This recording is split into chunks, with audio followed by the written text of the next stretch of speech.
भारत में पहले की तरह आसानी से नहीं थमेगा कोरोना, साइंटिस्ट की चेतावनी। भारत में तबाही लेकर आई कोरोना की दूसरी लहर भले ही कुछ थमी नजर आ रही है, लेकिन पीक पर जाने के बाद इस लहर का नीचे आना पहली लहर के मुकाबले बहुत ही लंबा वक्त लग सकता है। जानने में आया मंगलवार को कोरोना का मौजूदा लहर असर में जुलाई तक बना रह सकता है। भारत में इस सप्ताह 3 लाख मामले दर्ज हुए हैं। कहना अभी जल्दबाजी होगी कि भारत में कोरोना पीक पर है, बट कोरोना की दूसरी लहर के मामले रोज बढ़ते दिख रहे हैं। लेकिन पीक पर जाने के बाद भी यह इतनी आसानी से नीचे नहीं आने वाली है। इस लहर का प्रभाव जुलाई तक रहने की आशंका है। इसका मतलब हुआ कि अगर यह लहर नीचे आना शुरू हो जाए तो भी हमें रोजाना संक्रमित की बड़ी संख्या देखेंगे। वैज्ञानिक के मुताबिक दूसरी लहर में कोरोना के मामले उस तरह नीचे नहीं आएंगे जैसे कि पहले लहर में हमने देखा था।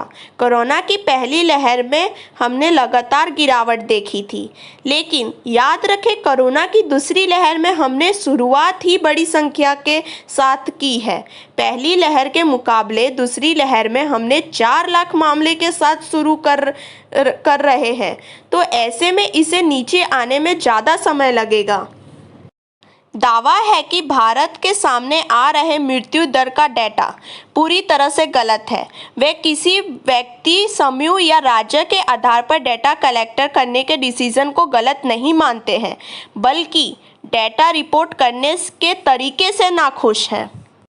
दावा है कि भारत के लोग ने प्रोटोकॉल का पालन ना करके वायरस को तेजी से पैर पसारने का मौका दिया है।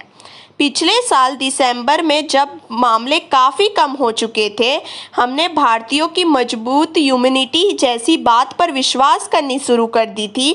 इसके बाद जनवरी और फरवरी के महीने में जमकर शादियां हुई। इस तरह के कार्यक्रम से कोरोना संक्रमण बड़े स्तर पर फैल गया है।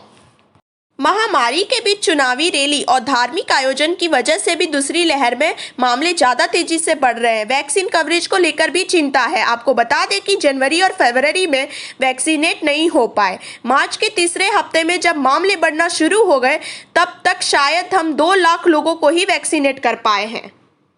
इस दौरान बहुत से लोग वैक्सीन को सुरक्षित नहीं मान रहे थे।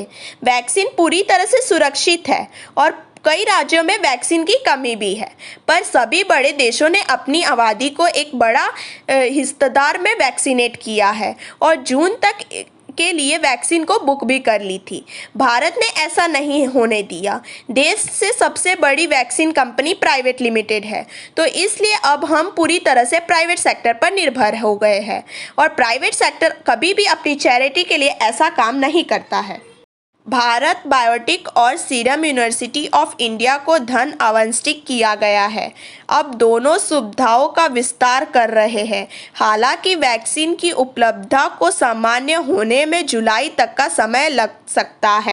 तो आप सभी लोग से निवेदन है कि कोरोना वैक्सीन ले लें।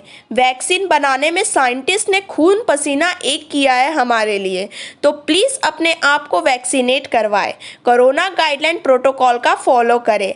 घर में रहे, मास्क पहने, हो सकता है तो घर में भी मास्क पहने और सोशल डिस्टेंस का पालन करें। बिना काम घर से बाहर ना जाए। हमारे देश का बहुत बुरा हाल है कोरोना से। सबके बारे में सोचे, जिंदगी है तो सब कुछ है। इसी के साथ आज इतना ही। आगे के लिए मेरे चैनल आई ओपनर के साथ जुड़े रहें। धन्यवाद।